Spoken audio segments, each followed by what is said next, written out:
உள்பகுதி விரிவாகவும் மேல் பகுதி குறுகலாகவும் இருக்கின்ற குடம் போல ஒரு இடத்தில் ஒரே கூச்சல் சப்தம், இறைவா எங்களை காப்பாற்று, இறைவா எங்களை காப்பாற்று என்று மிகப்பெரிய ஒரு கூச்சல் சப்தம்.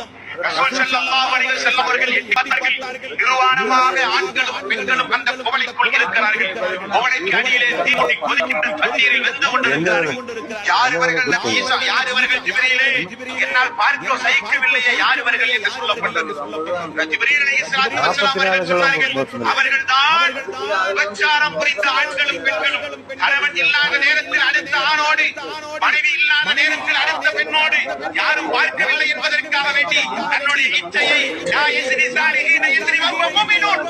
எவன் விபச்சாரம் செய்தானோ விபச்சாரங்களில் அவன் மரணித்தால் அவன் மோமின் அல்ல என்று ரசூல் ஸல்லல்லாஹு அலைஹி வஸல்லம் அவர்கள் சொன்னார்களே. அல்லாஹ் திருக்குர்ஆனில் விபச்சாரத்தின் அருகில் கூட நெருங்காதீர்கள், அது மிகப்பெரிய பாவம் என்று